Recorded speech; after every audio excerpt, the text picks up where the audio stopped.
You're listening to the Back Home Network, presented by Home Field Apparel.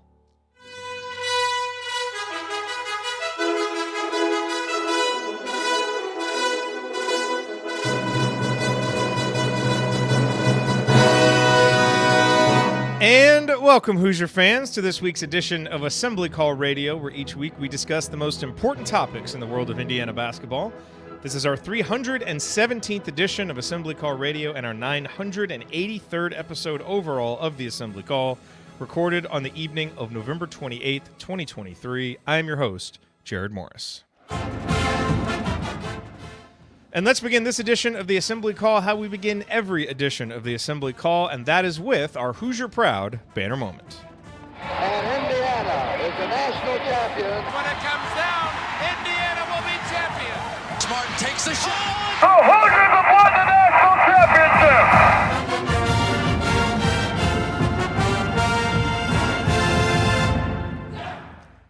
This week's banner moment occurred on Sunday when the final seconds ticked off the clock to cement Indiana's 13-point win over Harvard.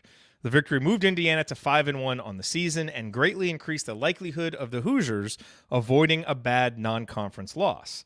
And while avoiding a bad non-conference loss isn't usually something to get all that excited about, I mean, it's kind of what we should expect, right?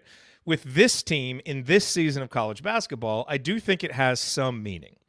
While the Hoosiers were drubbed by 20 points in their one matchup against a top 100 team so far this season, against number 3 UConn, and while the Hoosiers have dropped from number 50 to number 75 in KenPom over the first month of the season, the lack of a bad loss means Indiana enters the most difficult part of its pre-January schedule looking to pick up resume-anchoring wins rather than simply trying to make up for a resume-torpedoing loss. That's a big difference. No, none of the wins over number 232 Florida Gulf Coast or 130 Wright State or number 157 Louisville or number 135 Harvard are all that impressive. But for a team that seems to be struggling with almost every aspect of the game except for post-scoring, continuing to find ways to win matters, especially when you look around just the Big Ten Conference and see results like these. Maryland lost to number 140 Davidson. Michigan lost to number 136 Long Beach State. Michigan State lost to then number 136 James Madison. That could have very easily been IU. And if you think sagging computer rankings puts added pressure on IU to perform well over the next couple weeks, imagine how much that pressure would be ratcheted up with a sub-130 loss on the resume and questions surrounding the availability of your senior point guard. Warts and all, the winning of actual games still matters, and we can't forget that even while lamenting this team's middling efficiency on a possession-by-possession basis. Indiana now faces 2 important Big Ten games against Maryland and Michigan, both sub-50 foes who have felt the sting of defeat that IU has avoided. Then it's on to Atlanta to face number 16 Auburn, then home for number 5 Kansas, in the Hoosiers' final 2 opportunities for a non-conference win that will impress the selection committee. Win 3 or 4 of these games, and Indiana will really be rolling, obviously. But even if IU can just capture any combination of 2 wins out of these 4 games, IU fans will have a reason to feel good heading into its trio of cupcake games at the end of December. That's against number 197 Morehead State, number 238 North Alabama, and number 237 Kennesaw State. And look, this IU team almost lost to number 330 Army, so we can't take any win for granted, but the Hoosiers have at least given us reason to believe they can take care of business in such games, which, I suppose, is something. Now, over the next few weeks, we'll get a chance to see if they can compete with and beat NCAA tournament-level teams. Hopefully so, because through 6 games, even if 5 of them are wins, this team just isn't playing NCAA tournament-level basketball. Yes, there is still plenty of time left in the season, but not as much as before. Friday marks the official transition into Phase 2 of the schedule. Phase 1 went fine from a results perspective, even if we questioned some of the process. In Phase 2, only the results matter. The Hoosiers now need to be ready to step up their game against better competition, with or without Xavier Johnson. Alrighty, now let me introduce my co-host this week. Coach Tonsoni is off. Andy is doing some homework with his daughter, so he will be here in a little bit. But here with me right now, ladies and gentlemen, he is a senior writer for the Big Lead, someone who will have no problem laughing at you from San Diego while you shiver through winter in a less beautiful climate, and a man who saw Clay Helton's name being tossed about by national reporters as a potential replacement for Tom Allen, and decided to YOLO his own name in for consideration because why not? Analyzing players, finding every wrinkle. He hasn't ever hosted, never lifted a finger. He's got all the Well, let me quickly add just one thing about this. Dude just interrupted his own jingle. Ryan, what is your rant this week? First off, I am as qualified as Clay Helton to take the Indiana head football coaching job. So let's just go ahead and stick that one outside and shut the door on it.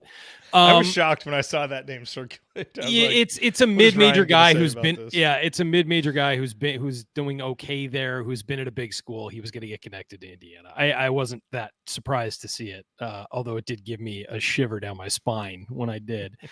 We're coming off the one game this year so far that I think Indiana did what it was supposed to. Not in the first half. The first half was not pretty, but you saw the end result. You saw the way they played in the second half, and you finally felt like, okay, that's how much they were supposed to beat that team by.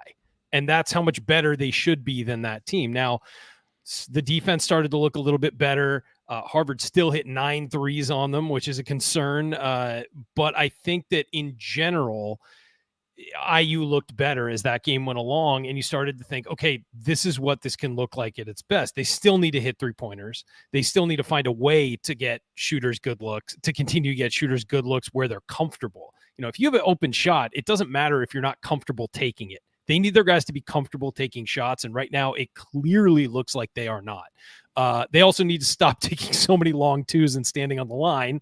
I think that would be the first thing to work on in practice, is that half step back that can get you an extra point. But I think that, it's easy for Indiana fans to sort of breathe a sigh of relief and feel a little bit better heading into the Maryland game, because I think that after the performances against Army, Wright State, Florida Gulf Coast's first game of the season, weird things happen, but they should have beat Army by more than they did. They should have dominated Wright State a little more than they did. UConn was a disaster. They looked terrible against a top 5 team. They're not close to that level right now. Louisville, you expected them to win. That program right now is a dumpster fire. And so Harvard was the first time you're sort of like, okay, that's what it's supposed to look like. That's what they're supposed to do. So heading into Maryland, you can feel a little better about it. We will learn a lot about this team on Friday, especially if Xavier Johnson is not playing. Is there actual guard depth? Can other guys step up? Because guess what? You're going to have injuries throughout the season. Xavier Johnson has been injured throughout his career. He might miss games in the Big Ten at some point for something else. What can these guys do? And how can they play, and who steps up? And that's going to be, I think, it's easily the most important game so far, because it's a Big Ten game and it's a measuring stick against a team that's kind of expected to be around where Indiana is in the conference. How do you stack up this early? So I'm fascinated to see where it goes. I could be very yelly on Friday if it doesn't go well. If not, we'll probably be pretty happy with the outcome. Yes, just win, baby. Get off on the right foot in Big Ten play for sure. All right, we'll get Andy's opening statement when he comes. By the way, what was your plan? I mean, if Andy couldn't be here, and I originally thought I was going to be 15, 20 minutes late, would you have just kind of sat here by yourself, or would you have launched the show? Yeah, I do. Oh, I would have launched the show and just asked people about their day. No graphics, no sound, no music, nothing. Hey guys, I'm not giving a TED talk. Let's just talk. Let's campfire this thing. That's right. All right, we might have to do that sometime. Campfire with Ryan Phillips. We'll just, when the rest of us can't that'd be the kind of thing where halfway through I'd be like, folks, if you're still listening, please let me know why. Like, just the novelty of it for the first time. Yeah. I mean, that's why people would be there. All right, here's what we have in store this week. We'll get Andy's opening thoughts when he gets here. We're going to talk about the schedule that's coming up. Then we're going to play a little game of buy or sell with some of these early season trends. You know, it's only 6 games. It's a small sample size. What are we buying? What are we selling? And then we got a bunch of good mailbag questions from our Substack and Discord subscribers. So we will get to those. But first, let's talk about our presenting sponsor. Home field apparel, wear one for the team. Yes, this edition of Assembly Call Radio, just like all shows on the Back Home Network and Coach's Closet, sponsored by our friends at Home Field Apparel, where they have the largest collection of vintage IU apparel that you will find anywhere. And if you are listening to this live, or if you happen to listen to the podcast on Tuesday night, you can still go get the 20% off deal. It's the Black Friday deal rolled into Cyber Monday. So if you go to homefieldapparel.com and use that promo code Cyber Monday, you will get 20% off. That's 20% off the entire site, your entire order. So it is a great way to save. Outside of that, you can always use our promo code HOME23, which will give you 15% off your first order. But this is why you want to be following Home Field Apparel on Twitter, subscribe to their email updates, subscribe to their text updates, because there are little flash sales every now and then where you can really save a bunch. And you're especially going to want to pay attention to those now, because with your Christmas shopping coming up, homefieldapparel.com is one of those websites where you can knock off like a bunch of people on your list because they have something for everybody. They've got over 150 colleges and universities with unique, interesting vintage logos printed on comfortable, stylish garments. And even if you're shopping for a non-sports fan, I'm sure that person likes a comfortable shirt or a crew neck or a hoodie or whatever. Homefield has their core collection too, where you can get these comfortable shirts, hats, whatever it is, and give those to folks. So the great thing about Homefield Apparel, there's something for everybody. And as a bonus, it's an IU business, came up through the Kelly School of Business, still based in Indianapolis. So go support our friends at homefieldapparel.com. Use the promo code Cyber Monday for 20% off if it's still available. Even if you're listening to this on Wednesday, you might just check. Hey, maybe they forgot to turn the promo code off. Otherwise, after that, it's HOME23 for 15% off. Again, homefieldapparel.com. All right, Ryan. So let's look at this upcoming schedule that Indiana has going. And look, even in the offseason, when we were questioning how good this team would be, but certainly thought they would be better than the 75th best team in KenPom, this looked like a difficult schedule. Even with Xavier Johnson fully healthy, this looked like a very difficult portion of the schedule where you've got Maryland and Michigan. As I said, neither one of those teams has been great to open the season. Maryland currently 59th in KenPom. They are 3-3 with losses to Davidson, UAB, and Villanova. And then Michigan, as I mentioned, they have the loss to Long Beach State. They are currently 54th. They are 4-3 with losses to Long Beach State, to Memphis, and to Texas Tech. So both of these teams have been very up and down. And ladies and gentlemen, joining us now, perfect timing because he can help us talk about these teams, is the great Andy thank Bucks. God. Yeah. Ryan was feeling the pressure, like I was going to kick it to him. Hey, tell us about Maryland and what they're doing on the court this year. But we have Andy here for that. But Andy, before we get to talking about these teams, would you like to provide an opening statement, your thoughts on Indiana basketball at the current state? I just finished some really tough 7th grade math homework, so I'm not really in a position to talk about very much of anything else. Weren't you a math major? No, it actually wasn't that bad. I joked with her before I came down here. I was like, yeah, you're still doing stuff that I remember how to do, so you're in good shape that I can actually help you. No, I don't think I have too much to say different than kind of what we talked about after the show after the game on Sunday. I think it provided enough reasons for optimism that you can see strides being made. But, I think you're just trying to figure out, in some ways, I think in a lot of cases, the team probably was not as far along the learning curve, if you will, as we kind of hope they would. And so now you're trying to recalibrate and figure things out and really just looking for growth. And I think you saw that. And so I think at this point, feel okay about that and figure things out. Now, the next question is what comes up in this tough stretch? What's the status of Xavier Johnson? Some of those kinds of things that will make it tough for this team to be there. And I think there've not been a lot of, I'm going to say middle of the road games, I guess for lack of a better term, right? Like the UConn game was a team way up here that is, one of the best in the country. And even though the other games are of a higher caliber than what we've probably played in a lot of other non-conferences where, teams I think are a little bit higher caliber, and Louisville is, sort them out as best you can as you go through that. Now you've really got some of these teams who are not clearly demonstrably better than IU and not really as low a level as the other teams that you have. And so it'll be a good, interesting test in these couple of Big Ten games. I think, as it sounds like what you guys were talking about here is, neither of these teams has necessarily set the world on fire thus far. And I think I think Maryland certainly has played below what was expected of them pretty consistently, quite honestly. And then Michigan, I think, had that, the St. John's game. I think gave people, felt like, well, maybe this team is going to be better than what people thought, and that may not necessarily be the case now as you go through it. So everybody's a lot of learning about these teams in the Big Ten right now, and the conference as a whole has performed really poorly. I don't know Seems that like we really start every year that way. I would disagree. I think typically the league has performed well enough in the non-conference that it really makes nearly every game a good win, and an opportunity for a good win. And in this season, really outside it's of real Purdue, bad as much as I hate to say it, It's bad. it has just done nothing. And I think more than anything in years past, they've really avoided bad losses. That's true. And they haven't really done that this year. It's one thing where you've kind of dropped most of the 50-50 type games, but you've also dropped some others that I think just in general are going to make it tough to pick up as many good wins in the league. And I think ultimately hurts the number of bids the league gets in the long run, at least would be my guess based on performance this year versus what it's been in years past. Yeah, I guess it just seems like every year there's at least two top teams that disappoint early. It's usually Michigan State, because Izzo's teams get better as the year goes on.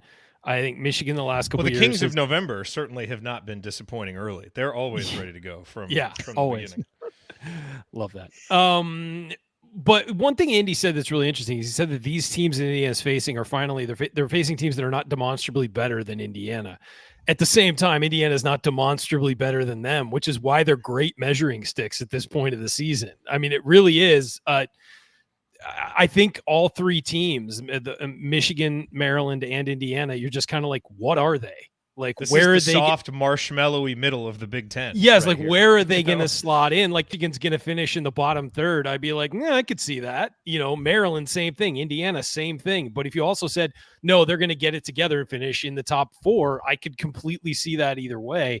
I think it's three teams really trying to find themselves. And this is with that being the situation, it's a great opportunity for Indiana to get itself together and possibly steal two games here. I mean, one Michigan, you're on the road, so you assume possibly a significant disadvantage there. But you're at home against Maryland. I mean, you got a real good chance to steal a Big Ten game early while you're still trying to figure it out, because we've long said we don't think this team will be on the same page across the board until January. So you steal a Big Ten game now, it's found money, it feels like. Yeah, and look, the Maryland game, so let's talk about these two. We're not going to spend as much time on Auburn and Kansas because we'll have another AC radio before those games. And we've got JR, one of our audience members, lives down there, really knows Auburn well, and hosts his own podcast, and he's going to hop on and join us and do a really nice preview of Auburn on next week's AC radio. So, Andy, let's focus on the Maryland and Michigan games. The Maryland game in particular really feels like one Indiana needs to win for a few reasons. Number one, it's at home. And if you're a team that's struggling, which Indiana probably is, has been and may struggle for a while, you got to protect your home court. Maryland's just not playing well. They opened the season ranked 23rd. They're down to 59th. So, I mean, their KenPom rating has plummeted as well, which is just a sign that on a per-possession basis, they haven't been very efficient. And, I mean, you look up and down, Jameer Young, who last year was really good, had an offensive rating of 106, Andy. He's down at 96.7 on 28% usage, which is not efficient at all.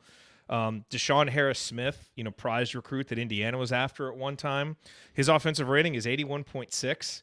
Think about how much Mackenzie Mbako has struggled. His offensive rating is 99. And Deshaun Harris-Smith, who a lot of people pegged as a potential Big Ten freshman of the year, he's down there. Jordan Geronimo, of course, another big storyline. He will be coming back to Assembly Hall. A lot of his numbers, kind of look similar to what you would expect. Jamie Kaiser, their freshman, who was supposed to, be a shooter, is 3 of 23 from downtown. Again, young guys struggling to transition. We've seen this ourselves. So what's the deal with Maryland, number one, Andy? And kind of what are the areas where you think Indiana will have an advantage to be able to potentially pull off a win opening Big Ten play? Yeah, this is one of those where you look and you see a team that has a lot of key pieces coming back, and I think those are the teams that are usually thought of fairly highly in the league. And I think you look at them with the trio of Jameer Young, Julian Reese, and Dante Scott, who feels like he's been there forever. throw in a couple decent freshmen, and they've got a good nucleus, at least with those three guys, to really to really be toward the top of the Big Ten. A lot of people had them picked third or fourth, kind of in behind Purdue and Michigan State, and quite frankly, they just haven't shot the ball well. Stop me if you've heard this. Team can't shoot from 3-point range. But here's the thing: they're almost they're last in the country. They're taking a lot and missing a ton. I mean, they're 21.4% from three while taking over 40% of their attempts from three. So they're willing to take them, but you really look up and down the roster. Dante Scott's the only guy who's hitting over 30% from three, at least in my quick glance here. So they've got a lot of guys that are willing to take him. And so, yeah, you hope that IU is not the cure for what ails you from a defensive standpoint. But they certainly have been for others on the season. And what they have done well offensively is offensive rebound. So you think about, things that IU struggles with, they do line up in a couple areas in that regard in terms of, wanting to shoot a lot of threes. IU gives up a lot of threes, a lot of open threes to this point, and has struggled on the boards in large part. So, how do you keep some of those guys off the glass? I think becomes important, but they have been good defensively. They're 17th in adjusted defensive efficiency. And so they've been solid there. Only, they ranked 28th in 2-point defense, an area where IU has clearly excelled. So be interesting to see how they do there, because that, really from a size perspective, they don't have a ton of overwhelming size. Reese is 6'9", but a little skinny. Dante Scott 6'8", a little stockier. So it does, where IU has an advantage, they don't have a ton of depth in that area. Now, because they're smaller, that means IU's got to figure out a way to guard them and not give up the open threes and not let them start to get some confidence and feel good about the way they're shooting after coming in with what would presumably be very little confidence. And they're playing Ryder tonight, I believe, in a game they should win pretty handily. But I mean, I think that the keys are kind of the same for any IU game. They have turned the ball over quite a bit, which I think with a veteran guard like Jameer Young, you wouldn't necessarily expect. But his turnover percentage is in the 20s. They got a lot of guys whose turnover percentage is in the 20s. So I think some things that IU can potentially exploit, but also Maryland does some things that IU has struggled with as well that make it a little bit of an interesting matchup. But I agree with you. Feels like, I think as we looked at these games before the season, this is one that's like, hey, you're getting what should be a good team on your home court early in the season, a great chance to pick up a good win to kind of springboard you. And then we'll talk about Michigan in a minute. So I think definitely one you want to see IU win. And I think if they can, show some attention to detail defensively, not give up those threes, do a better job on the glass, I think there's a chance to do that, at least slow them down that way. But IU's got to figure out how to score. Sometimes that's been a chore against a team that's been really effective defensively. And Ryan, you kind of look at their statistical profile, and it's pretty easy to make the case that there's some small sample size stuff for them that is probably going to even out. For example, they're playing very good defense, but their opponents are shooting 78% from the free throw line. That's probably going to normalize. They're only shooting 21.4% from 3-point range. They're not going to shoot that bad all season long. And so, some of those numbers for them, I think, probably look worse than they actually are just because of some small sample size variance, and you'll see that stuff normalize. But the thing that concerns me, Ryan, is, again, they want to take threes. Indiana's going to give them up. So Indiana's going to have to hold them, hope that they shoot poorly, and obviously help them shoot poorly with good closeouts. But this will really be the first team other than UConn that plays good interior defense. As Andy mentioned, they have a good 2-point defense. They force turnovers. Those are two things that have really hurt Indiana this year. Indiana can't afford to turn it over because they don't get extra efficiency from the 3-point line, and they have to get it inside. Well, Julian Reese is in there, and one of the best big men that Indiana has faced. So, you look at this matchup, and there are some things that are concerning from Indiana's perspective. That said, you're at home. This is a struggling team. With or without Xavier Johnson, I think it's fair to expect Indiana to find a way to win this game. It's not going to be an easy one, but let's hope that Deshaun Harris-Smith and Jamie Kaiser continue their poor shooting for at least one more game. Well, that's the thing is Indiana is a terrible 3-point defensive team, and they're not, and Maryland's not shooting well. So what gives in this matchup? Like what's this going to hinge on? I think that's the key thing from this game, and dealing with not having potentially not having Xavier Johnson, and of course the juggernaut that is Jordan Geronimo. I think that's, we all got to give credit to that. So, but no, I think he's going to come in and have some big plays. Yes, Now, there at least one big dunk for sure. Now, hopefully he'll get a little overexcited and turn the ball over some to kind of, compensate for that. But yeah, averaging 1.5 a game sure. this year in 20 minutes. But yeah, no, I mean, you've got to pray that they miss because they're going to get open looks. I'm sorry, but that's just the way it is. They're going to get open looks against Indiana. It's whether or not they hit them, and I think that's what the game will hinge on essentially. Because I think Indiana's going to score its points in the paint as it does, but I really think that the 3-point difference is going to be the thing here. Andy, you're putting some concerning stats in the chat since Maryland played tonight, and apparently some of these numbers are already correcting themselves. Well, yeah, Jameer Young was 4 of 7 from 3. They were 8 of 20 as a team. They did get to the line 45 times, though they didn't shoot particularly well when they got there. Apparently, Ryder a little handsy in the game, and then Geronimo was 6 of 6, all on twos.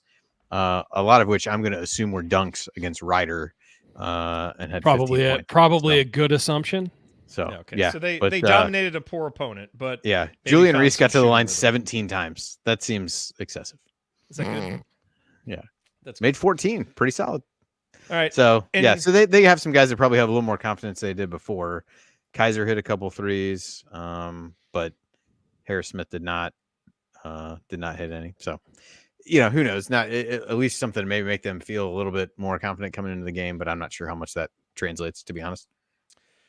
Quick turnaround after the Maryland game. Indiana plays Michigan on Tuesday the 5th. We don't need to go too in-depth on this, Andy, because we can talk about it a little bit more after the Maryland game. The most important thing people need to know about the Michigan game is it is the first game that will be on Peacock. So the first Indiana game that will be on Peacock. And there's a whole lot of men's and women's basketball games on Peacock this season. Make sure that you're signed up. I'm going to be sending out an email to all of our email subscribers. Go to assemblycall.com to get on our email list. I'm going to send out an email that has all the instructions for Peacock. If you haven't gotten it yet, go to our friends at Inside the Hall. They've got an affiliate link, so you can help support them when you sign up for Peacock. So you're going to want to get that before that game. And Andy, this Michigan team, similar to Maryland, up and down. They opened the season 45th in KenPom. They're now 54th, so they haven't had quite the same precipitous drop. And they've actually, been shooting the ball pretty well. But, have those 3 losses to Long Beach State, Memphis, and Texas Tech. What is your quick overview of, really a new look Michigan team this year? Yeah, they're kind of like the opposite of Maryland right now. Their offensive efficiency is really good. Defensive is lagging behind a bit. Like you said, have shot the ball really well, both from 2 and from 3, 37.5% from 3 coming in. And so kind of middle of the road in terms of attempting threes, but not afraid to do that. A lot of new faces. Obviously Dickinson gone, and Kobe Buffkin and Jet Howard gone as well. Doug McDaniels really stepped up. He's playing awesome as a sophomore, and I think he showed flashes. He played really well at the end of last year. He showed flashes of that a season ago, and has 100% jumped off of that there. So he's really one to slow down. And if X can't play, that becomes a difficult matchup for somebody, just with his quickness there. Then you've got, the other guy who's using a ton of possessions and has a really, really high offensive rating is Olivier Kamwa, transfer, I believe, from Tennessee. 6'9" player who's done really well for them early on in the season, can step out and shoot it, but can also score inside. So a difficult matchup, although IU certainly with a lot of big bodies that they can throw at him. But if that's a matchup that, Malik Renew draws, you got to, make sure he's not getting himself in foul trouble and some of those situations. So those have really been their 2 best offensive players. Namari Burnett, transfer from, I believe, Texas Tech Alabama. He started at Texas Tech, then went to Alabama and has transferred. So had a knee injury at some point. So he's, a senior, but hasn't played maybe as much. So he's shown a few flashes. But really from an efficiency standpoint, it's, you look at McDaniel and Kamwa, those are the 2 that kind of give you concern. Now, the flip side of that is they've, haven't played as well defensively, have given up a high percentage from 3. Whether IU attempts to take advantage of that or not remains to be seen. But they haven't put people on the line. So maybe that speaks a little bit to their overall defensive philosophy. But Yeah, should be an interesting game. I think this is one, again, you kind of go back to what you thought at the beginning of the season. You kind of felt like this is a good time to catch them. A lot of new pieces. They're trying to get things together, get things in place, figure out roles, things like that. I think those things are probably still true, but also think we probably had different impressions of where IU might be at this point in the season by then. So they're thinking the exact same thing. Yeah, they're probably a lot like IU in that regard, just trying to kind of figure out a lot of new pieces and how it all fits together. I think Juwan Howard's been around a little bit more, but Phil Martelli's still been coaching some of the games. I think Howard was at least at Battle of Atlantis. And maybe even was on the bench, but I don't think he was doing, as much of the coaching necessarily. So that's something he's kind of ramping up toward. Not sure what that will look like, but again, if there's a time, one of the at least projected lower end Big Ten teams on the road, chance to steal one. You like that aspect of it. It's just hard to go in with a ton of confidence given what we've seen from IU. So if Michigan really gets hot from three, that's something they've been able to do so far this year when they have shot them. That obviously is reason for concern. So the synopsis is whether the opponent is a good or a bad three-point shooting team, we are concerned. Yes, because they're probably going to get them, and it's just going to depend on whether they make them or not. So, yep. Welcome to this season. Welcome to this season. Okay, coming up on Assembly Call Radio, let's reflect on Indiana's first 6 games of the season, including the three-point offense and three-point defense. What early season trends are we buying? Which ones are we selling? We'll also ask you for some input, chat mob. Stick with us here on the Assembly Call.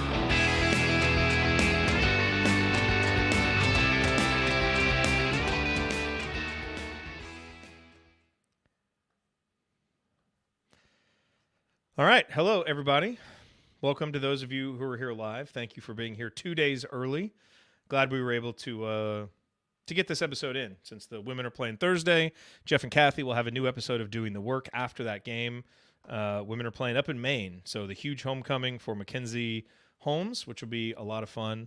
And hopefully Terry Morin's crew can keep on rolling. But now we can watch that game on Thursday and not have to worry about prepping for a show. So all good. All right, you guys ready to just hop right in and start doing this? Let's do it. Here we go.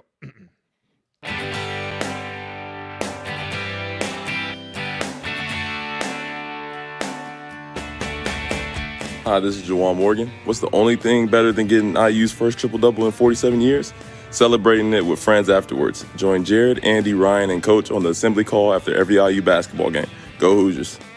Thank you, Juwan. Welcome back to the Assembly Call. I'm Jared Morris here with Andy Bottoms and Brian Phillips.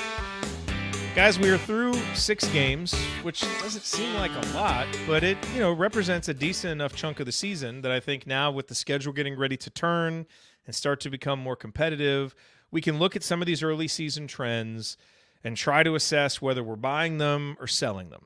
Similar to what we just talked about with Maryland. I mean, I'm sure they're talking about the same thing. Hey, do we think we're going to shoot 21% from three-point range all season? Well, tonight they got it going a little bit. And I think the answer to that would be no, hopefully. And that leads us into our first buy-sell, and really our first couple, which are going to deal with the three-point line. It's, just too important a part of college basketball right now and too important a part of every game for this team, it seems like, both on offense and defense, not to start here. So, Ryan, here are some of the numbers. Indiana currently 348th in the country in three-point shooting percentage and 349th in three-point attempts. Meanwhile, the Hoosiers are 256th in defensive three-point percentage and 338th in defensive three-pointers allowed. So we're allowing a lot and allowing teams to shoot very well. Are you buying or selling Indiana, and those numbers, by the way, clearly make Indiana the worst major conference team in terms of utilizing the three-point line, both in terms of our usage of it offensively and defensively. Are you buying Indiana as one of the worst major conference teams in the country at utilizing the three-point line? Yes, because we've seen this for several years now. Like it's become a thing. It's not. This isn't. 1 year can be a variant that popped out. This is repeated, and the program doesn't emphasize the three-point line. It's just fair to say that was the case under Archie Miller as well. This program does not emphasize shooting. It doesn't. And you can say, lip service as much as you want from the coaches and from players and all of that stuff. It's just not a priority in this program. Defense is a priority, and clearly big men and athleticism are a big priority. Shooting is not a priority, and it has not been. Maybe that changes, but right now that's what it is. I think they will be a bottom 100 team in 3-point efficiency. I absolutely, because I've seen no evidence that there's change coming, and I've seen no evidence that anyone on this team is going to be a consistent 40% threat from distance with a high volume of shots. I mean, you might get Khalil Ware shooting 40, but what's he shooting, 1 a game? I don't see it happening. Maybe you get one guy, but you're not going to get it across the board. And it's just, again, it's not what is emphasized in this program. Driving, one-on-one play and points in the paint are what are important in this program. Offensively, 3-point line is not. And whether we like it or not, that's just a fact. Well, I would hope nobody likes it. Well, I mean, some people say, well, you don't need to hit threes because you're scoring so much in the paint. It's like, well, that's just not sustainable against good teams. You need a balance. Like the best offenses are balanced inside and out. And I just don't think that is something that happens in this program. I mean, you watch other teams play and they run plays to get their shooters wide open off the base. You just don't see that consistently with Indiana. The only time guys get a wide open look from three is a driving kick or a kick out from the post. The offense is not geared to get shooters in positions where they're comfortable shooting. So that's just what it is. And that's just sort of what we'll have to deal with this year. And maybe, in the last 3 years, really, last 2 years, I guess. Well, I think everybody who's looking at the evidence is going to say bye on that one. Everyone in the chat mob said bye. So, Andy, let me kick it to you with maybe something more constructive, because I'm assuming that you would probably buy this as well. But Glenn asked us a question related to this. He said, can the team improve 3-point defense and also increase 3-point attempts per game? If they can, what have you seen which gives you such hope? From what I have seen thus far, I have no confidence that we can maintain any lead when playing quality competition. I want to have hope, but I'm struggling to see this area improving. Can you give Glenn some hope, Andy, please? I like that Glenn sees us being able to get leads against quality competition, first of all. So I thought that part was good. That is a hopeful statement. I thought that part was good. I think defensively, I think that, how much they can improve is probably a question, but I do think they can show improvement there. I think part of that comes with, they could show improvement. It'd be impossible for them not to get worse. I mean, don't tempt fate, Ryan. It's true. Fair. I retract my statement. But I do think, and I forget which game it was, Coach talked about they weren't kind of sagging quite as much, trying to get to the nail. It was just more kind of the edge of the lane. I think they can make some tactical tweaks like that. And I think guys can just get more comfortable in the system with what they're trying to do. Now, it may be that they have a roster that is never going to get comfortable with that. But I think if you want to look at it that way, I think you've got a lot of new pieces trying to learn this. And if they're able to teach it a little bit better or make some tweaks, I think you can see improvement on that side. I think the other side of it is pretty difficult to see marked improvement in, because they just haven't made it a focal point of the offense. And that I don't think changes, especially because the two guys who have been the most consistent scoring and the two most consistent offensive threats are two guys who are largely scoring inside, even though Khalil Ware has stepped out and made some shots. So I think on the defensive side, I think it's reasonable to expect some incremental improvement, although they're not going to skyrocket to the top and really make hard closeouts or and try to run guys off the line. I do think there's things that you can do to make that a little bit better. But I don't think offensively, I'd be hard pressed to come up with reasons to say all of a sudden IU is going to start really shooting a lot more threes unless they have guys that really start to get hot, because the threes are going to, you're going to get more and more open looks. I think that is undeniable with how Renew has played, and even how you've seen teams adjust and come at him pretty aggressively with double teams. There are shots to be had that aren't necessarily by the true design of the offense, but you also have guys who don't seem all that willing to take those shots. And so maybe if a couple guys get hot, then the needle on that one moves a little bit more than I think it will, but it seems a hard sell at this point to think that it would. Yeah, I mean, we're not going to shoot 24% for the season. We're not going to shoot that badly. I mean, knock on wood. But the question is, even with some marginal improvement there, to your point, Ryan, other programs have just prioritized this more. It's not that Indiana didn't try to get shooters in the offseason. They just weren't successful for a variety of reasons, in part maybe because their reputation is playing against them. I think it's a self-fulfilling prophecy, Jared. So no, just to clarify what my stance was, I think they'll get better defensively guarding the three. I think that's inevitable. Yes. They have to as more guys get comfortable. I definitely think that is 100%. But I just don't see the offensive side coming around because we've seen the same offense for 3 years and it hasn't worked. I mean, you had two guys shooting well, two guys who played a lot, shooting over 40% last year, and you just didn't give them enough shots. I mean, you just didn't. And Miller Kopp barely shot 4 a game, I think, and he was shooting like 45% or something like that. So, I just think that, I'll believe it when I see it. Now, if you wanted to make an argument for the fact that, look, there's a lot of room for Indiana to grow even offensively, you would look at Mackenzie Mbako, and this is similar to what Maryland's facing. Mackenzie Mbako, 2 for 18. CJ Gunn, 0 for 4, a continuation of his poor season last year. Trey Galloway, 3 for 18. These were supposed to be your big, high-ish volume three-point shooters, along with Xavier Johnson, who, to his credit, is 5 for 10. There's a lot of improvement for those guys to make. And so this leads to my next buy-sell question, and Andy, we'll start with you. Those 3 guys that I just mentioned are 5 for 40 from downtown. That's 12.5%, obviously really dragging down Indiana's overall percentage. Are you buying or selling this trio as being able to shoot at least 33% from deep from this point forward? I mean, which is like just kind of your baseline, passable 3-point shooting. I am concerned that more and more as we get into these topics, these are all just a gentle twisting of the knife of any preseason prediction that I made with Galloway. I think I had him at over 40%. Mbako leading the team in scoring. So yeah, this one feels a little personal. I don't know how to take it any other way. I do think I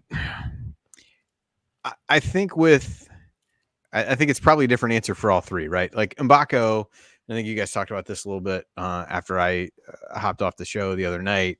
He's stepping into him confidently, made a couple with his foot on the line or in that range, seemed to be more aggressive.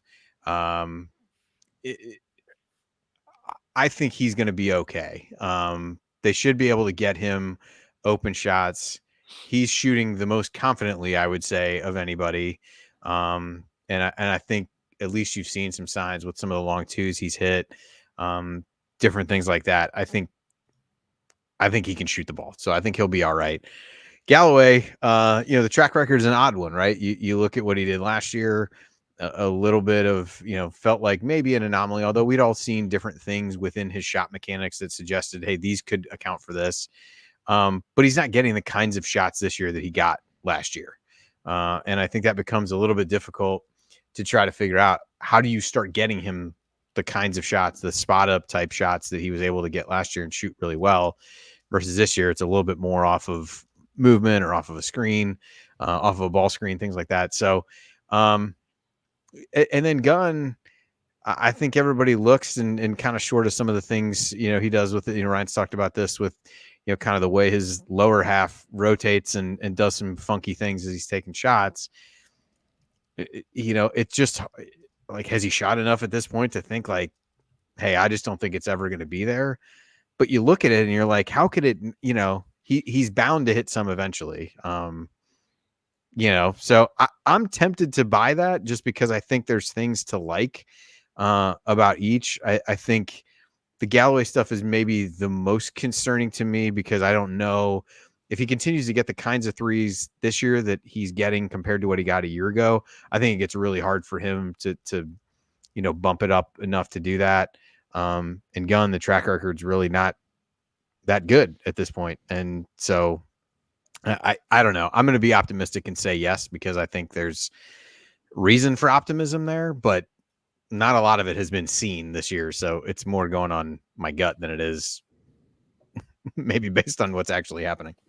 Yeah, I would buy it. Not all that confidently based on what we've seen, but I would buy it. I think there's room for those guys to improve. And like you, I think Mbako can kind of carry that improvement. Ryan, on the flip side, Khalil Ware and Caleb Banks are 7 for 14 combined from downtown, which isn't a ton, but it's at least good efficiency. Are you buying or selling them as credible 3-point threats moving forward that a defense will actually pay attention to? Yeah, I'd love to see Khalil Ware shoot more. Caleb Banks shoot more. I don't know if Banks will finish above 33%. I think Ware can easily. His shot, it looks really good. Caleb Banks I think he rushes sometimes, and I'm not sure if it'll be consistent, but yes, I'd like to see both of them shoot more. I'd like to see anyone on this team shoot more from three, but those two specifically. Trey Galloway, not so much. But I think that, yes, I think they can be 3-point threats. The question is not whether or not they can make them. It's whether or not they get, again, open shots in places they're comfortable taking them, and off of plays where they're ready to shoot, as opposed to catching it and being like, oh, I'm open, I'm going to shoot this. I think you see with a lot of Indiana's players, the focus is so paint heavy that sometimes they catch it and they're not thinking this is a shot. They're thinking, okay, we got to move the ball, we got to put it in the post, whatever. And they realize how open they are, so they shoot. It's not in rhythm. And that's why you see guys miss open shots so much with this team. I don't think it's that they're all terrible shooters. I think it's that the philosophy is such that they are not ready to shoot and realize they kind of have to. And that is not a recipe for success. That's very well said. All right, Andy, I'm going to go to you first with this one. Each of Indiana's 3 ball-handling guards, Xavier Johnson, Trey Galloway, Gabe Cupps, has an assist rate of 17.6% or lower. In X's case, that is well off of his career mark. He's been, over 30 every season. Malik Renew, on the other hand, leads the team in assist rate at 26.8%. Are you buying or selling Malik as this team's best facilitator? I tend to buy it, quite honestly, at least based on how things have played out so far. I think a lot of that comes to, goes back to what I talked about before. Defenses are really starting to collapse on him, and he's almost going to have to be. So this might be willing that into existence, but he's almost going to have to be, right? I mean, you think about the things that Trace was able to do last year, and not saying he's going to put up any of the kinds of, necessarily the kinds of numbers that Trace did, but Trace was that a year ago. He was able to find shots for other guys. I think it was him and Miller Kopp had some exchange on Twitter about the skip pass to the corner, for the corner threes and things like that. Just, he got really, really good at that over the course of his time at IU, and he had to be, because he had to be able to quickly decipher, is a defense giving me enough room to make a move, or is it a chance for me to get somebody else a shot? And that's kind of the way they're starting to play Malik. And I think he struggled with that a little bit at times. And I think it was a Harvard game, just put the ball on the floor a little bit too much, too long, and tried, we just wasn't able to get passes to people. But I think he almost will have to be, just because, they're giving him some other situations, whether it be back to the basket, whether it be, some of the lobs that he and Khalil have kind of become accustomed to. So I don't know that that's a great thing for the team, but I think based on the way things have gone so far, it certainly feels that way. Yeah, and it's just one of those things. I mean, the offense is just so, the muscle memory is just so used to doing everything through the post, that Malik's getting all those looks. I have to sell this because of Xavier Johnson's track record, and I know he struggled, Ryan, but we've seen this from Xavier Johnson now for 2 straight seasons. His first season, we got to see the other side of it when he came out, kind of figured out his role and really shined at the end of the season. We never got to see that last year. He had a few, good games early, but was otherwise kind of struggling to figure out exactly what he was supposed to do with Jalen also out there. It feels like he's going through some of those growing pains again. So we hope he gets healthy, as soon as possible. I still think the long-term future for this team, he's the best facilitator. He's the most proven one. And so I'm going to trust that long-term, but that doesn't mean that I don't think everything Andy said is valid. It's just, I think this team is going to be in a much better position if X can take on that role and have more balanced facilitation than just Malik out of the post. Well, Jared, he better improve, because you said a whole lot of things before this season started. I did. You did. And I know you're sticking by him. But none of those things were that it had to happen by November. I figured it would be 100%. I'm just saying. Yes, we haven't forgotten. And he has improved as a scorer. His scoring efficiency is up. It's everything else that's down. Yep. I like that Jared more subtly twists the knife at my predictions by throwing questions at me, whereas you more overtly just shove it right in his face. It's the difference in our personalities, my That friend. certainly is. Certainly It lines is. up. To be fair, we all have predictions that are looking a little bad right now. Yes. So yeah, let's that's just get fair. that out. That's fair. We also said before we did those predictions that we have no idea how this is going to turn out. So, no, I mean, the guard play has to get better. It's simple as that. If Malik Anu is your top facilitator, there are lots of problems with this team. If that's happening by March, nothing against Malik, but I think he's, we've talked about his footwork, his passing, his ball handling, all of that being beyond his age. Last year we said that, but I think that the guard play just has to be better, and we talked about that after the last game, after the Harvard game. It's just your leaders are in the post right now, and they need to be on the perimeter. I mean, because there's veterans there. There's a guy like Gabe Cupps who you expect him to be a leader the minute he steps on campus. You can't put that pressure on him because he's young, but on the court, that's a guy who you expect to be much more mature than his age. And he's been fine for a freshman, but you really were expecting a lot. You need a lot, I guess, because of the lack of depth there. So yeah, those guys have to get better. I mean, if this is what it looks like in a month, Indiana's in trouble. Yes. Malik's facilitation is great, but it needs to be not necessarily a bonus, but like a secondary or tertiary place where you're getting creation, not the main place. All right. On the subject of Malik, Ryan, he has slashed his overall foul rate, fouls committed per 40 minutes, from 6.8 last season to 3.6 so far this season, which is, an awesome early season trend. Also, he's drawing 5.3 fouls per 40 minutes. That number was only 3.5 last season. So he's a net positive right now in terms of drawing more fouls than he's committing, which is awesome. Are you buying Malik as a guy who draws more fouls than he commits moving forward? And I will give you this interesting note as you answer. Last season, his fouls committed per 40 minutes against Tier A and B competition was 7.3. So he committed even more against better teams. He's only played one game this year against Tier A or B competition, UConn, and it was 7.4 because he fouled out of that game. Yeah. So I will kick that to you. Are you buying or selling this newly foul-conscious Malik? I think I'm calling a push. I think it's going to be almost even. Because I think he is better at drawing fouls in the post, but I still think he fouls a lot. And I think he's going to foul a lot, especially against bigger competition. Now, Ware being down there does take some of the pressure off him defensively, but that also means he's likely going to have to play away from the basket more, which could lead to more fouls. So, the thing is, and Mike Woodson clearly recognized it. I mean, he said it was either on his radio show or post game. Part of the reason he wanted to go to zone was to protect Malik. Yeah. Because he just foul wise. He knows how important he is. It was a smart decision. No, so they may do that more is my point. I think it's going to be about even. I really do think it's going to be about even because I think he will draw a lot of fouls. It's hard for me to say one way or the other. I think it's going to be 50-50. I think he's going to foul enough to be concerning while also drawing a lot of fouls. So I think I would say it's going to be somewhere in the middle. A perfect cop-out answer. Andy, would you like to step up and actually choose a side? I will. I think he can be. I think his fouls committed number is probably going to bump up. You're going to be facing better competition. They're going to be more. The more film people get on. Okay, this guy is now forced to guard people out on the floor. How do we want to attack him? How do they attack how IU switches and put him in disadvantageous situations? But I do think what he's shown offensively suggests that he's going to be able to get some people in foul trouble as well.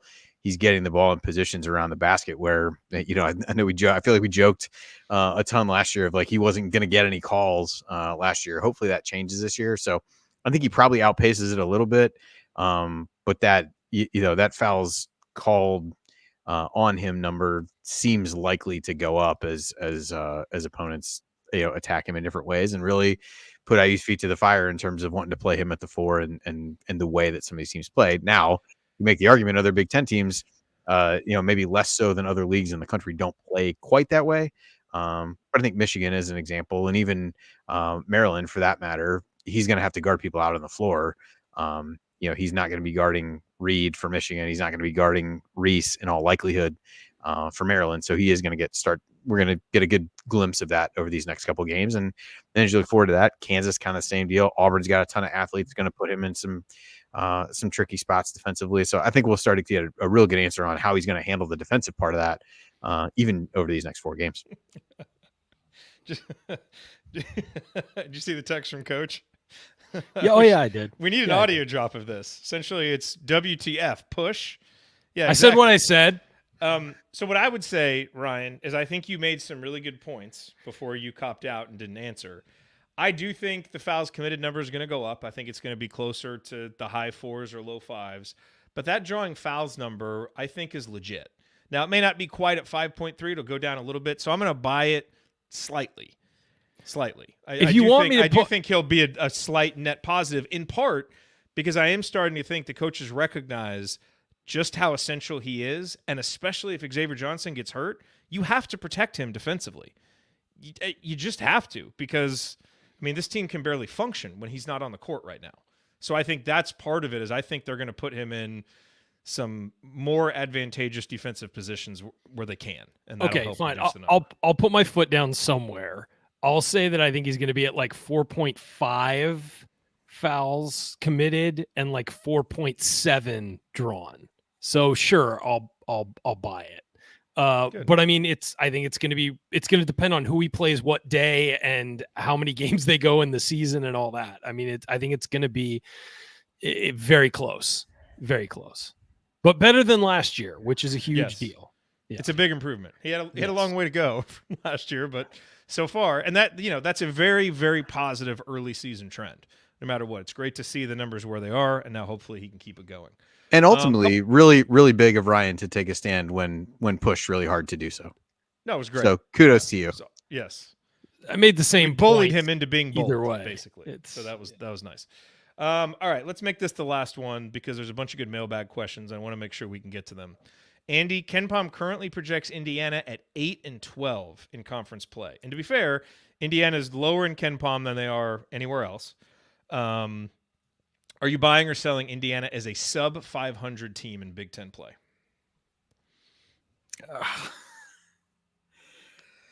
I mean, it's kind of there's a part of me. This is where reality and what you've seen versus optimism face off, because I'd be hard pressed to say, based on what we've seen, that they look like something other than a sub 500 Big Ten team. But fortunately, there are other Big Ten teams who have not looked so great. that's what makes the this best a argument in difficult. Indiana's favor. I know. If the rest of the Big Ten, if the rest of Big Ten was playing the way it should be, this is an easy answer. But it's not. Everyone's disappointed early.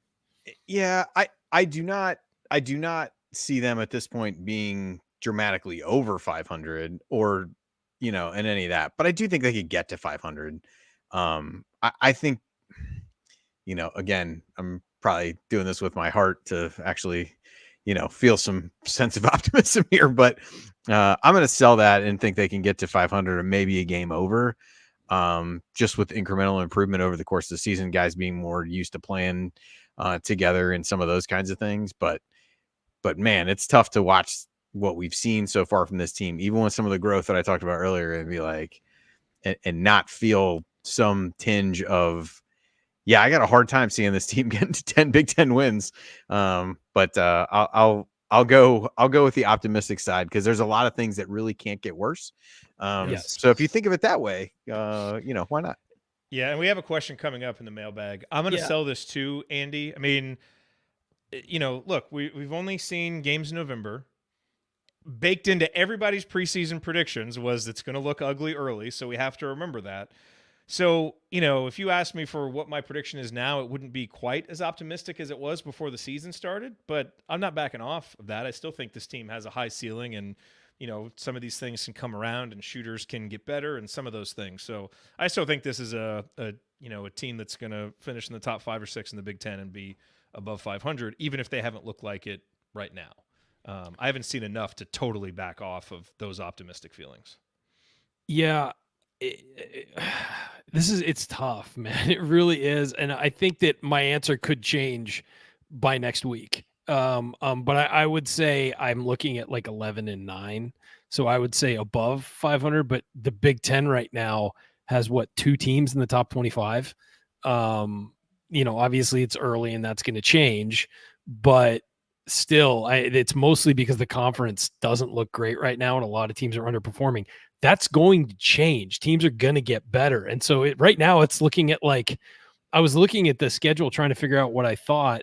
And it's a lot like, well, can they catch them early, before they get it together? When are they going to play them? But we're one of those teams that's going to get it together too. So 100%, that can apply for us. 100%. So for me, it's like, how much have we gotten it together by the time they're getting it together? It's really like calculus. It's tough. It's like the 7th grade math Andy was doing earlier.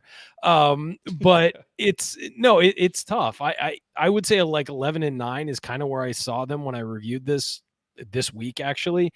But yeah, by next week, we'll, I think, have a much firmer answer on what that's going to be and what that's going to look like moving forward. Any other quick buy sells that you guys want to talk about, or just any early season trends that you want to comment on before we hop into the mailbag? Since I put these together, I didn't want to. Let's go to mail. If there was something else. Good. Okay, let's go to the mailbag. I'm good with that. Let's do it. All right, coming up on Assembly Call Radio, it is mailbag time. A bunch of good questions from our Substack subscribers, from our members in Discord, and we're going to answer all of those here coming up, including one about how Indiana's playing relative to our expectations. Stick with us.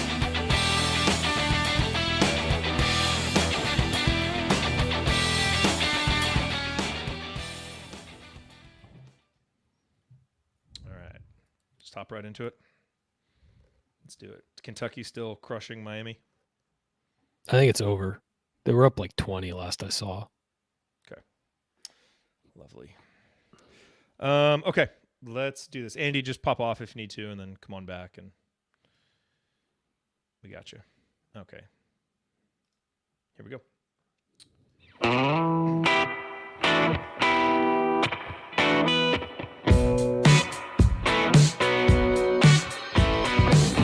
What's up, y'all? It's Devontae Green giving you the green light to watch Assembly Call after every IU game.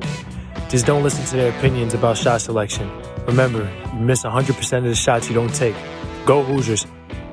Thank you, Devontae. That's a mindset, and we need more guys to have. All right, you're listening to the Assembly Call. I'm Jared Morris, here with Ryan Phillips. Andy Bottoms will be back here momentarily, wishing his daughter a good night. It's time for the mailbag. All of these questions submitted either via our private Discord or our Substack, and we want to remind you to go there.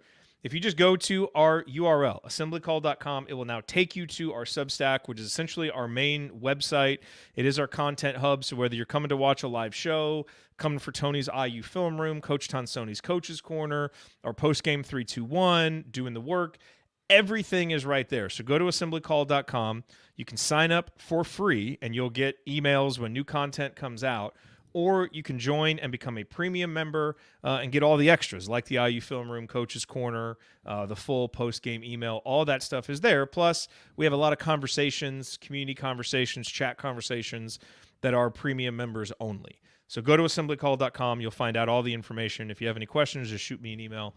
But we'd love to have you join us over there. All right, Ryan, let's dive into these questions. First one from Sam. How has the potential for various players to go to the NBA after this year changed so far this season, if at all? I think it's dramatically risen for Khalil Ware. I think Mbako is going to go anyway, so I would say that's stayed even. And those are really the two that you need to worry about. So I would say those two have certainly. I think that Mbako's kind of held serve. I don't think anyone's going to hold the early part of the season against him. But Khalil Ware, I think it is dramatically increased. But we all expected him, if he had a decent season, to go anyway. So I wouldn't say it's changed a whole lot. Yeah, it's interesting. Like I was looking at Sam Vecini's big board, and he still has Khalil Ware like way down as like a potential second rounder. And I wonder, he's obviously answered some questions about the motor and been productive. I do wonder if some people are waiting to see him against better competition more consistently. 100%. Because his one game against UConn, it was fine, but it wasn't great, and he kind of disappeared for parts of that game. And so I think he's got to show up more consistently. I think this game against Maryland is a big one. against Julian Reese. These are the types of players he's going to have to go up against, find ways to score against, and defend. Now, Mbako is an interesting one. So you basically said he's going anyway. And obviously he I came just think so. I mean, he certainly came to Indiana with the thought of being a one and done. Now, who knows? Not inside of his head, so I don't know if there are things that could change that. For him, he's got to show two things. I mean, it's pretty clear he profiles as a 3-and-D guy at the next level. He's got to be able to make threes. He's got to be able to play defense. If some of the creation and some of the other stuff comes around, awesome. But those are the two things he's going to have to be able to do. We're starting to see the shooting come around. And I think, you've seen some ability as a rebounder. You've seen some ability as a defender when he's fully engaged. But that's going to be the big question. Can he continue to make strides there to where an NBA team can look at him and say, okay, he can be a passable defender? Because right now he hasn't been, and the offense hasn't been good enough to compensate for it. So those are the two big things for him. And I do think teams will be patient. These guys are freshmen. It takes guys a little while to come around sometimes. So really the full answer is it's probably a little bit too early to say. I just don't think there have been enough games against big-time competition to fully move the needle in either direction. But we'll see moving forward because there's going to be plenty of games against that competition coming up. Daniel asked this question, and we answered it some, but let's just see if there's any more meat on the bone. Andy, where is IU at right now versus your preseason expectations, and have your expectations for the rest of the season changed?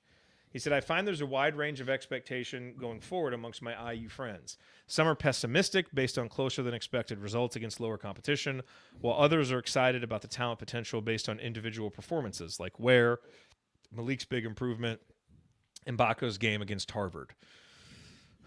I think it's safe to say that Indiana has played below all of our expectations, even though we had lower expectations for November, but how much lower? And how much do you think it's affected your overall view of the season?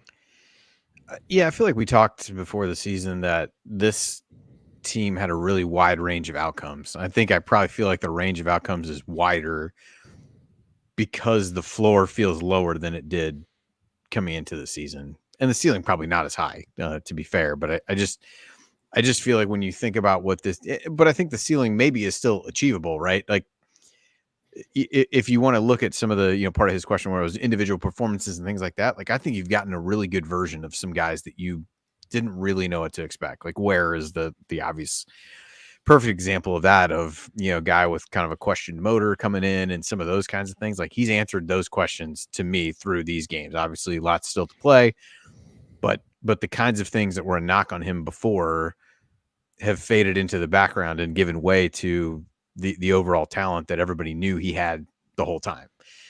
So I think that's been a lot more positive. I think Mbako has been a work in progress. I think that you kind of yield a little bit to what Woodson has said about him of, kind of give him time. He responded to that. He seems to at least have a pretty good read on kind of where he's at. I think what you need is the guards to play, dramatically better, quite honestly. And I think the defense has been so poor that to me is what's really lowered the floor as much as anything. So, statements from the beginning of the season that this team has a really wide range of outcomes are still true. I just think if you were thinking that curve was going to accelerate and they were going to start to peak or get closer to their peak in a mid-January timeframe, that feels a lot less likely than it does now. And that they're just kind of further behind that development curve is kind of how I would phrase it. Yeah, and I mean, Ryan, the ceiling for this team is going to be determined based on the guards. I mean, X and Trey have to be more consistently productive. CJ has to shoot. These things have to happen for us to get anywhere near the ceiling that we were talking about. And right now, none of them are happening. So that's going to be the big question moving forward. And there's nothing to say that it can't. We've seen it from Trey as a shooter last year. We've seen it from X, but it should be nice to see it this year. Where are you at in terms of, compared to where you thought this team would be heading into the Maryland game? Where they are. I'll say this. I think the record is what I thought it would be, but I think the way they've played has been below my expectations. If that's fair. I think the record backcourt might actually be slightly better. I think there are a lot of people that would have said 4-2 at the start of the season thinking we might drop one of those games, which is ironic.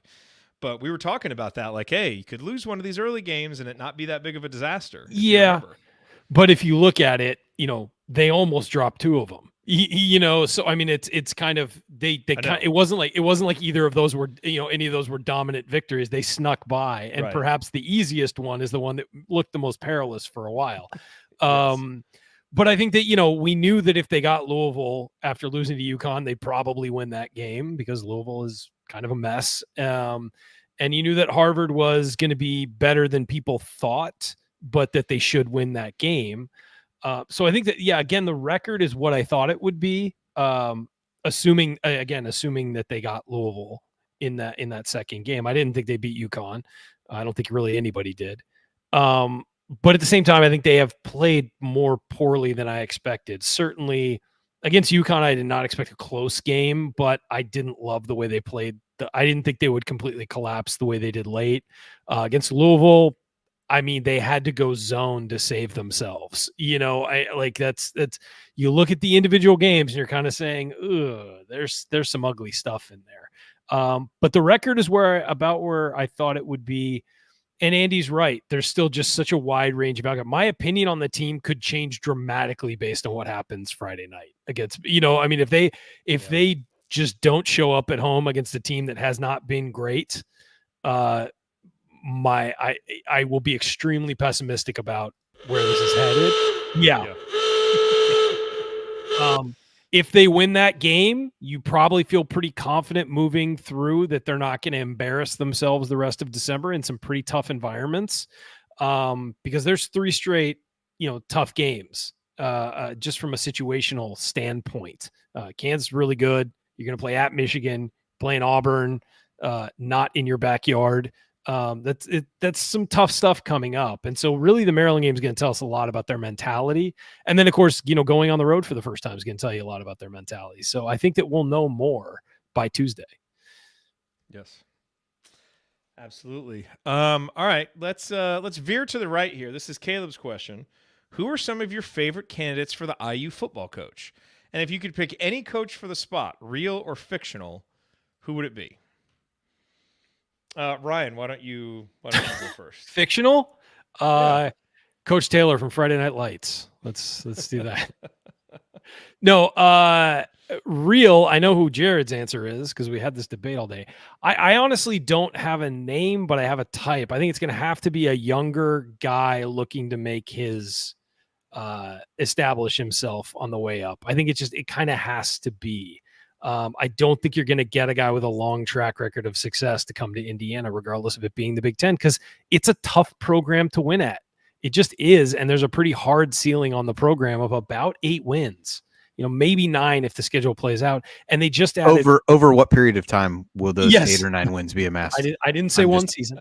Okay. But that's the best you're going to probably do is 8 wins. And, there's plenty of programs across the country that are that. And Indiana is that. And, you just also added 4 programs you are adding 4 programs that have much better track records of success than Indiana. And so it's going to get even tougher and they're going to get pushed down even further.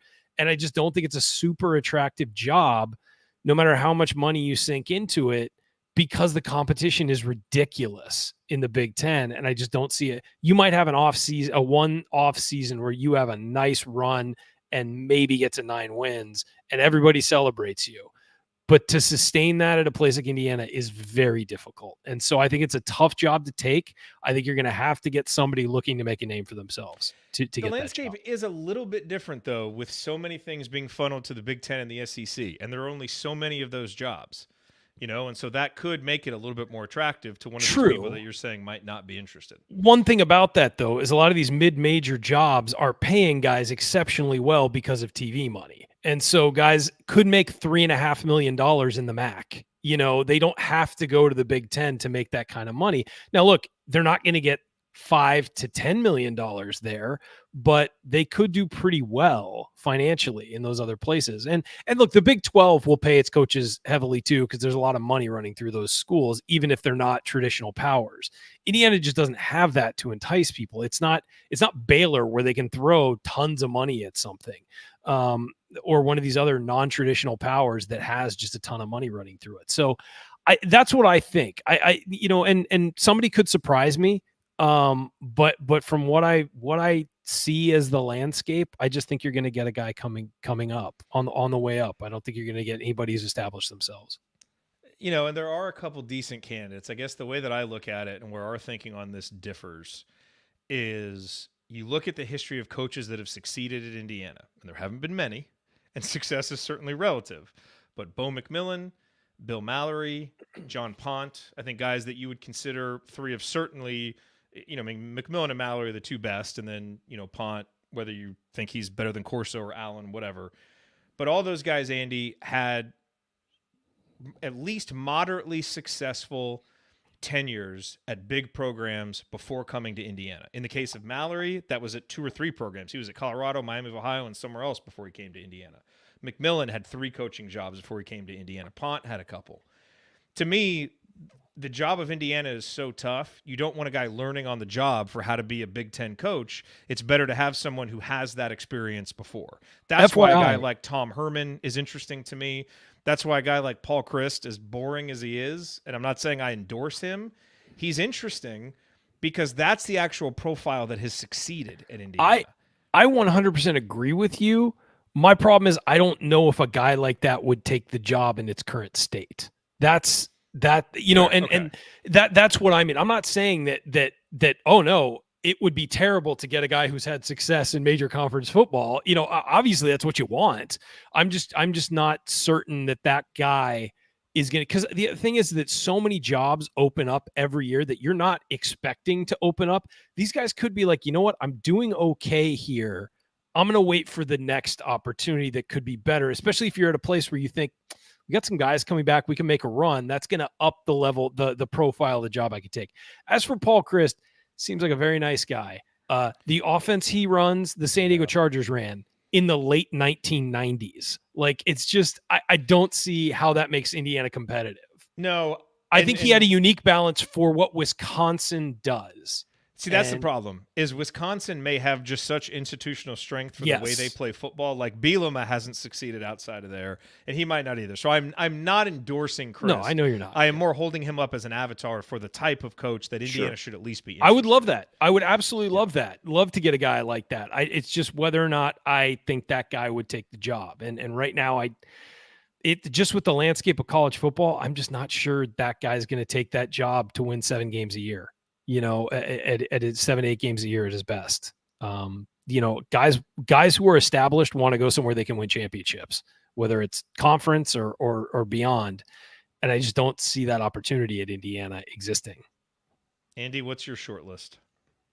I don't know that I really have. I haven't dug too much into some of the coaches that are there. I was driving to Mallory's basketball game today, and I'm like, man, why is my phone going off so much? So, and then I caught up while I was at the game on some of the stuff that you guys were talking about.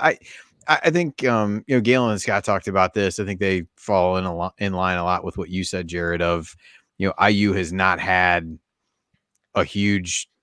It's not a great, it's such a challenging job that, to your point, learning on the job of somebody who hasn't been at a Power 5 level kind of magnifies the difficulty of the actual job itself.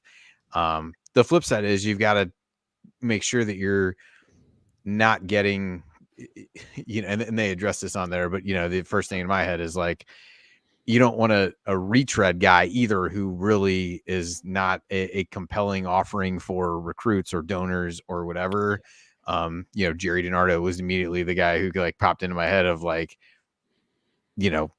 just because he's been at a major college program doesn't mean that's the guy you get. So they've got to figure out, some of these guys, whether, to use the Herman as the example, has succeeded, didn't do well at Texas, and the high level of expectation there, but could he bring something different to IU and be able to do well enough there? And even if it is, a stepping stone job for a guy like that who may want to get back to the upper echelon of whatever, if he gets IU to a point where that's viable, then he's done a great job at that point. So to me, I worry a little bit about some of the guys who are the latest up and comers who are there, and what can they keep that momentum at a place like IU in its current state? Maybe you get the program to a point where eventually you could sustain that. You do have that institutional that you talked about with Wisconsin. IU doesn't have that right now. So even for as good as a younger guy might be coming up in some of these leagues, it's not an easy place to succeed. So do you roll the dice with somebody like that? And if you're right, maybe you get somebody who's really generates a lot of momentum just by, kind of force of personality or different things like that. Maybe. But just hard to kind of envision a hire like that working as well as maybe some others would. So I don't have specific guys to be honest that feel like great fits to me. I think the job is such that you could poke holes in damn near anybody that you would plug in. You're not going to get a home run slam dunk candidate at Indiana. You're just not. It's going to be somebody with something. If they're established, they're going to have something negative in their track record. And if they're up and coming, you're going to question whether or not they can, if it's a coordinator or something, it's going to be whether or not they can actually do it. What I will say, and I told, in our group text earlier, I said, look, the ideal candidates for Indiana, the most likely candidates for Indiana are somebody who's crazy. And I don't mean it like, I mean in an enthusiastic way, is crazy and just thinks they're the guy who can turn this program around and make it, a huge deal. Just irrational confidence, and a little nutty. And that's kind of what you got in Kevin Wilson, is kind of a weird guy who just thought, I can do this. Or you're going to have to get somebody who's a coordinator coming up and you're giving them the opportunity to step up, likely, which has worked out for other programs. I don't know if it will at Indiana. Or you're going to have to get somebody who has a tie to the university or the state. Those are really your options. And so can you find someone who fits those profiles, and how high up your list are the people that fit those profiles? That's just what I think. Now, they could surprise us, get somebody completely out of left field who doesn't fit any of those categories. That's true. But I'm just saying from a logical standpoint, that's kind of where you're at. Yeah. And it's one of those things. I mean, we don't know exactly what Scott Dolson's vision is. I mean, what Indiana needs is an actual football identity. We have none. And so, when Wisconsin's going to hire someone, they kind of know what they are as a program. They know what they're going to be able to recruit. And so they have a vision, and we just haven't figured that out for Indiana football. Hopefully this coach, whoever it is, will help us do that. But it's hard, it's hard to assess, because I think so much of this, Andy, kind of comes down to what you alluded to, which is, what is this person's personality? How do they answer some of these questions? Like if you're talking to Paul Christ, how do you talk to him about how he's going to modernize his offense? Maybe he has good answers to those questions after, working with Steve Sarkisian at Texas. Who knows? And so some of those things we just aren't going to know when you're just looking at a guy's Wikipedia profile for his record. It's hard to assess from there. So, well, and I think you look at stuff like that and using, Christ as the example. Like, I don't think he's a guy people are going to get excited about, but I'm not so sure that a guy that people would get excited about, you have no idea whether he can actually do the job.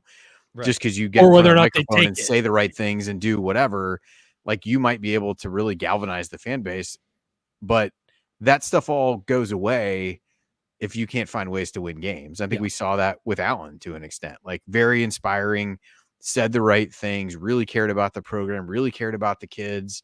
And I think that's great, but that doesn't matter at a certain point when you're winning 3 Big Ten games in 3 years. That's not going to make people feel any better at the end. That might get them excited, but if that's not backed up by something, so, this kind of feels like, it feels like this is always the way that it goes, particularly in the NFL, right? Like you go to the exact opposite of what the guy is that you just had. Paul Christ kind of feels like the opposite of Tom Allen to a certain extent. It doesn't always work out. But exactly. But he would be the guy who's like, yes, he's not nobody's gonna get super excited and like rah whatever, and he's just, maybe that's okay, but it feels like you got to figure out how you don't swing the pendulum too far in the other direction just because what this guy didn't work out, and figure that out, because sometimes it works in the NFL, and sometimes, Ryan, to your point, it absolutely does not. Yeah, so. I mean, and honestly, when you're getting a new person, you have no idea if it's going to work out. You really don't. You're rolling the dice. I feel like a younger, newer guy could inject some enthusiasm and energy into the program, which has been missing for a long time. But then again, can he run a program? I mean, that's the other thing. The best hire Indiana has made since I've been associated with Indiana is Terry Hepner. And he was a perfect fit for that program. He brought it back to the life. And unfortunately, we know that ended in tragedy.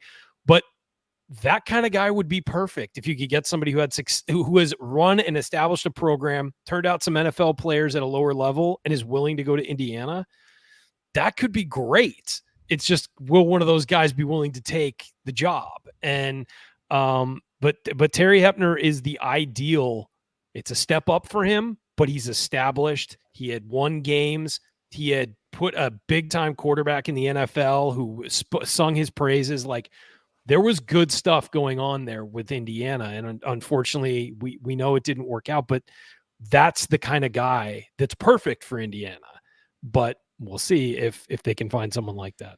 Well, and the other thing you really need in the short term is a guy who can assemble a staff that really will embrace the transfer portal and has proven to be good evaluators of talent, of guys that can step in and mesh everybody together. Because quite honestly, you're walking into a, insert Will Smith meme here of standing in the room when Fresh Prince with nobody around. Like, that's what you're walking into right now. Yeah. So you've got to figure out, guys who have shown some success, maybe at a prior stop, that says, hey, they're good at identifying these guys and getting them to play in their system and mesh them with other guys, because at least for the next couple of seasons, that's really what you're going to need. Maybe you don't need to do that as much once you establish something, but in the very near term, to have even a moderate level of success, you're going to have to do those things, because the cupboard is bare.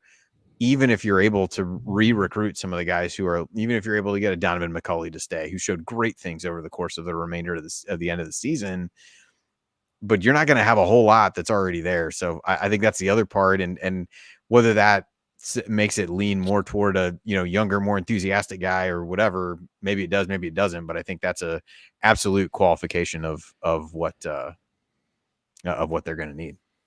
And the other thing to keep in mind, and we can make this the last point on this, unless you guys have a response to it, say that that Paul Christ is the guy, right? One of the most underrated elements of success for an Indiana football coach is attention to detail and just being organized. Like, part of the problem for this program is having to compete on too many Saturdays with the little things in the details and talent. You can't win games if you're deficient in both. And one of the things that Bill Mallory's teams always did is they paid attention to the little things. And I know it because my dad talked about it all the time, and so you weren't going to beat Indiana because they were going to beat themselves, right? Now, you might beat them because you have more talent and you have better players, fine. Indiana's going to lose 3 or 4 games like that a year. It just is what it is. The way that you beat those other teams where the talent is even is by just being an organized, professional, serious football program that focuses on the little things. And that's not like the sexiest attribute for a coach, but it often is what a more established coach brings, because they have experience doing this. And unfortunately, this is the thing Tom Allen just could never seem to get going, but it's a huge step for Indiana that is actually a really important lever to pull, and we want NIL, we want all this other stuff. Like, honestly, we need a professional, serious coach that can run an organized program and pay attention to the little things on the field and off. And that's going to go a long way. So whoever we hire needs to have that in mind as a foundation for what they build on. So, yeah, I mean, IU just doesn't have the margin for error given the current situation, talent level, whatever, to loot. Those are areas where they need to pick up a small advantage to offset some of the differences in talent and things like that. And it's actually, instead, in large part, whether it's game management, whatever, has kind of increase the gap between them and the opponents. And that was ultimately one of the things I was most frustrated about. Like, every week it was get in and talk about, we got to evaluate this, we need to do a better job in these situations, we need to, all the lamenting of, well, I wish we'd been more aggressive here on this play call. And then you would show up the next game and do the same damn thing that you just did that lost you the previous game. So there's also an element of somebody who has a vision, and then you actually see that on the field instead of just the coach speak cliches, whatever of that stuff. And so much of that is in the little stuff, because that's what the cliches are all about, right? It's about, we're not going to get, we're not going to give up the, we're going to win the turnover battle. We're going to do all these things. We're not going to shoot ourselves in the foot. We're blah, blah, blah, blah. Like, and those are things that this program talked about doing, but was never really able to do with any consistency. as the Allen regime went on. Last question we'll get to. Jared asked any updates on Xavier Johnson's injury. Ryan, curious, if you have anything on this. The way that I'm approaching this is I'm expecting him not to play against Maryland. Not because I have concrete information to that effect, but this is now a couple times he's kind of dealt, and it's a different injury, at least from what I've heard, than what he suffered last year. It's on the different foot. But it didn't look when he was on the bench like he was icing his ankle. Like it looked like there was something going on with his foot, which is a little bit concerning. At some point, if it lingers, and I mean, he had to miss a lot of time in the last game, they may want to, end up sitting him down and just making sure that he's ready for the stretch run. So he's questionable. We're not going to get any information. So it's like anything else. You just have to wait and see who's warming up. I'm just kind of approaching it from a fact of expecting him not to play so I can be pleasantly surprised if he does. But I didn't think it looked all that optimistic at the Harvard game and just what we saw out him on the, with him on the bench. I think it would be a surprise if he played. But that's not, it was a surprise when he played against UConn when he too, played. so, yeah. So, we'll see. Yeah. All right. Any final thoughts from you guys before we close up here and get ready for Friday? First Big Beat Ten the game? Terps. Beat the Terps. That's right. Got to beat the Terps. All right. That is going to do it for us on this week's edition of the Assembly Call. If you want to see us do the show live, join us at assemblycall.com on Thursday nights or Tuesday nights or whenever we do the show for the live broadcast of our Assembly Call radio recording. Thank you to Bob Thompson for producing our music. Thank you to John Ringer of Rig Design for designing our logos and our new social media graphics. And thank you, as always, for listening. We'll be back on Friday for the IU Maryland postgame show. Until then. Take it from me, AJ Moye. Keep your elbows in, eyes on the rim, and go Hoosiers. All right. I got to get out of here, folks. Thank you. Thank you. Thanks for coming out. Shoot the ball. Here I come, Mrs. Stansoni. Had to add the shoot the ball in there regularly, Andy, because we need to shoot the ball. We need to shoot the ball. It is important. God, I can't believe we're in another season where shooting is this much of an issue. God.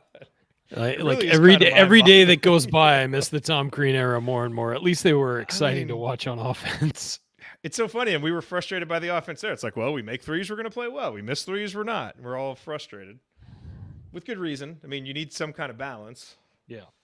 But, well, an offense needs some kind of balance. I mean, let's be real. Like, I do hear so many people that tell me, well, they scored 89 points the other night. It doesn't matter. And it's like, okay, if they score 89 points against Maryland or Michigan, okay. I don't care about threes. Yeah. Now we can talk a little bit. Yeah. If they'd done it against UConn, fine. But like, I just not sustainable. I get it, and there's a thread of the fan base. As I said in the banner moment, you want to celebrate winning. Winning is awesome. Totally agree. But we have to recognize we've been around long enough. The stuff that they do in November against teams that aren't Big Ten level does not translate to the Big Ten, and that's all we're saying. We want to see stuff that's translatable. I completely agree. And like how they played against Army, they would lose to every Big Ten team. Like every single one, probably. Yeah, I mean, so it's like, well, they wound up winning. It's like, I don't care. Like, I mean, I'm glad that they didn't lose to Army, but that doesn't make me feel better about things. So again, Harvard, I think leaving that game, you feel much better about the team than you did entering it. Especially that second half is what the way they played in the second half. Because the first half, I felt the same about the team, and then second half was much, much better. You don't know how much of that was Harvard was excited and playing out of their minds in the first half and kind of came back down to earth, and Indiana played better. I think it's both a little bit, but still Indiana comported itself very well in that second half. And so you're feeling like, okay, they did what they're supposed to do. They played the way they're supposed to play. Does that continue against a much better team? We'll see. I mean, we've said endlessly, and it's probably getting annoying at this point, is we're not going to know this team until January. We're really not. And but it's true, and it's come true as well. We don't know what we're going to get from them on a game-to-game basis. Maryland's going to be fascinating. It really is going to be it's one of the more interesting games we've had in the last few years for both teams in it. So. Yeah, and I mean, you look at again, it just goes back to how did you score those 89 points, right? The 2 games IU scored 89 points this year. I was just looking at this on KenPom. You're playing possessions in the mid 70s. I think it was 72 against Harvard, maybe 75 against Wright State. I mean, you look in Big Ten play last year, IU got above 70 possessions twice. No, 3 times actually. Nebraska, Iowa, Northwestern, and Iowa. That's not super shocking. So you did that, and you shot 60. You made 2/3 of your 2-pointers. You shot 66.7% on 2s in both games. Are you going to be able to do that in Big Ten games? No, you're not. You might be able to shoot a high percentage. You may be able to continue to really make a lot of your money there, but you had to do both of those things: play in a high possession game and make 2 out of every 3 shots you took from 2-point range.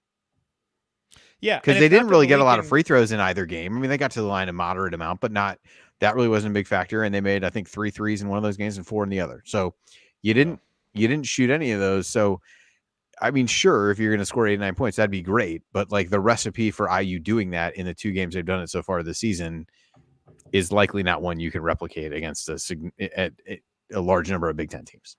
Now you start adding some shooting from McKenzie and Baco in there, like we saw, against Harvard. Now the formula starts to get a little bit better and a little bit better. So there is no reason it can't happen. There's ability. There's guys who can do it that have shown they can do it in the past. Now they just have to actually start doing it. And if that happens, this team can still reach what we thought they would be. We just got to get back to playing on courts that only have 1 3-point line on it to erase any confusion of where we are. Jeez. Yes. All right, gentlemen. Well, thanks for being ready on short notice. Audience, thank you for being ready on short notice. Awesome to have you here Thursday night. Watch the women's team and then come right back here to the YouTube channel and check out Jeff and Kathy for doing the work. All right. Have a good one. I'll see you, Wait, are you guys both in for Friday? Yes. What's the plan? I am out. We're traveling for Hannah's soccer team. I'll be in North Carolina. Okay. I'm hosting. Priorities, Andy. Andy. So. Oh, coach is even going to the game. Well, what are you going to do? Coach will be there, so he can pop in live. Maybe he'll pull Jordan Geronimo on the post-game show. It'd be a good get. Will. Be a good get. No, great kid. Great kid. Yeah, Jordan was awesome. I get to meet him when he came to the event. Yeah. All right, fellas. Later, guys. Have a good night, everybody. All right. See y'all soon. Guys.